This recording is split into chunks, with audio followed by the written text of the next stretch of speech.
Hi everyone and welcome to another episode. Today I want to discuss about the concept of separation of powers that needs to exist between the elements of state. Let's get started. First, let's understand what the different elements of state are. Traditionally, there are three branches of state: the legislature, the executive, and the judiciary. The legislature is the law-making arm of the state. They are usually referred to as the parliament, the assembly, the congress, etc. And usually it is elected by the people.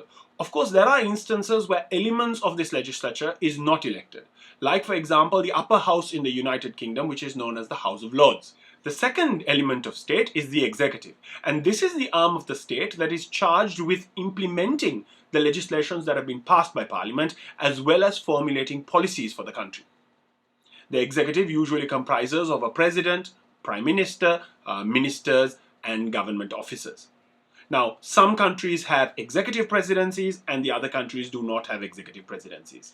The third element of state is the judiciary, and the judiciary is the arm of the state which is tasked with interpreting, applying, and defending the laws of the country.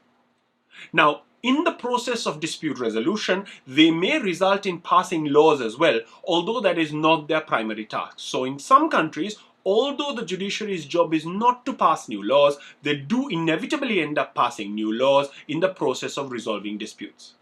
Now, the judiciary comprises of the judges and the court system of the country. So, what is separation of powers? Well, separation of powers, simply put, says that the three elements of state should not be vested in the same person. In other words, these three elements of state, the legislature, the executive, and the judiciary, must be vested in different people. This was first properly discussed by the French philosopher Montesquieu.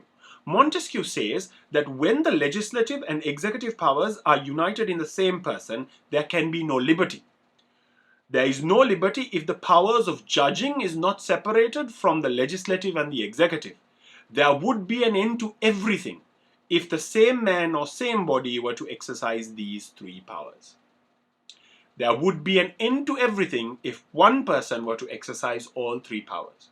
That means if the task of making law, implementing law, and adjudicating upon law were to be vested in the same person, that person would be all-powerful and would not be answerable to the law, therefore would result in creating a dictator. Montesquieu also believed in the concept of checks and balances. That is, he believed that each branch of state must have the ability to check on the other two branches of state to ensure that they do not go beyond the powers that have been vested in them.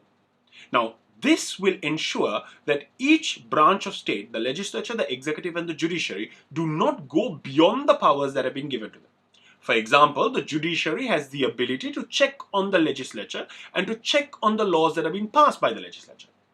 Similarly, the prime minister and the ministers who are members of the executive are finally answerable to the parliament or the legislature. This will ensure that all three entities remain within the law and do not go beyond the powers given by the law. It is not enough for there to be a separation of powers, but these branches of the state must have the constitutional means to defend themselves if the other branches of state encroach upon their powers. Now, in reality, different countries implement this concept of separation of powers differently. Some countries choose to have a very strict separation of powers, like, for example, the United States, which through their constitution try to achieve a very strict or near perfect separation of powers. The United States Congress is elected separately from the president does not sit in the legislature, and the judiciary has the ability to declare both acts by Congress and the president as unconstitutional. Whereas in the United Kingdom, they have a far weaker and fused separation of powers. That is because there are different personnel who occupy roles in different branches of state. Now, some people attribute this to the fact that they don't have a written constitution. So ultimately, every country has a different degree of separation of powers. And this will finally depend on how it's written down in the constitution of that country. So what do you guys think? Do you guys think it's a good idea to have a strict separation of powers where the elements of state are completely separate? Or do you think a more merged or fused separation of power makes sense because there will be more cohesion between the different elements of state? Let me know what you think. And consider subscribing if you enjoyed this content and want to see more content like this. Thank you for watching. I'll catch you in the next one. Take care. Bye.